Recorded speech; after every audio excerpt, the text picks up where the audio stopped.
Self-portraits are a long-standing tradition, and even though I haven't done too many of them, I think I should probably do some more, and I think I might even do this annually. Here are a few of my own self-portraits.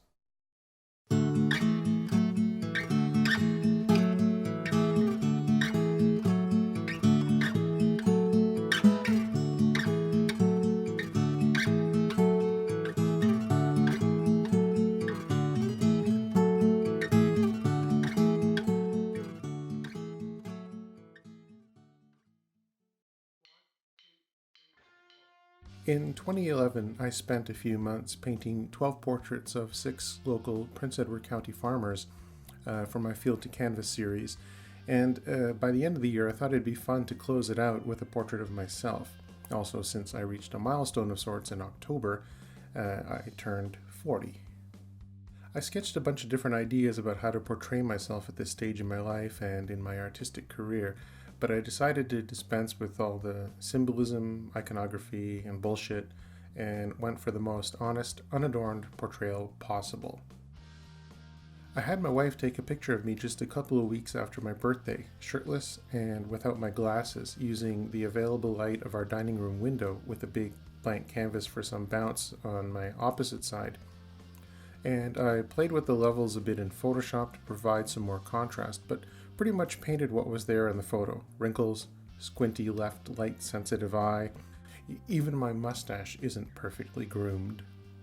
The only dressing up of sorts is in the background, for which I applied this matrix motif I've been using since my earliest watercolor paintings. It just seemed appropriate.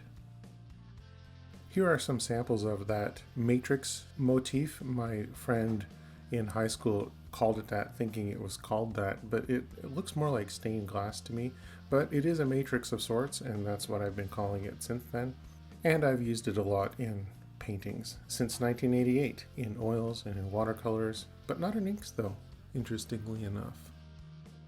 When I do my drawings, I like to have as much information as possible to guide me later on. So I do some shading, rendering with the pencil.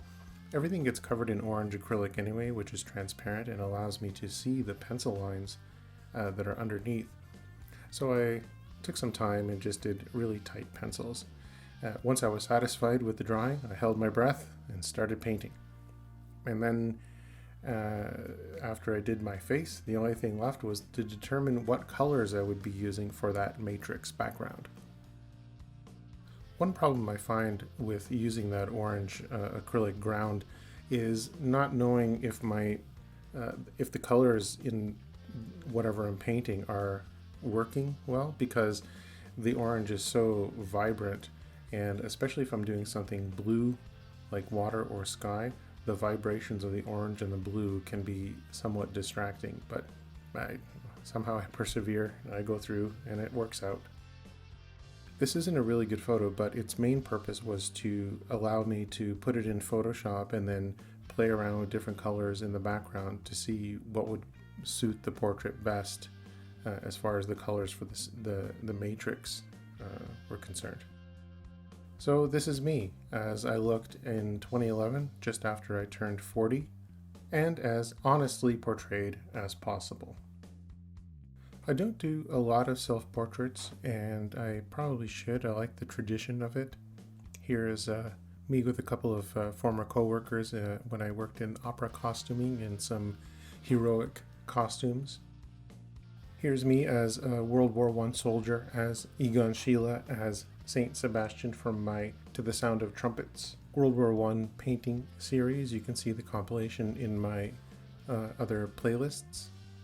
Here's me as a jester or a young fool with apparently flames in the background. Maybe I'm in hell. Here's me in a cottage with my wife and a family friend. And here's me at 29. I took this picture by myself with a really primitive 1 megapixel digital camera back in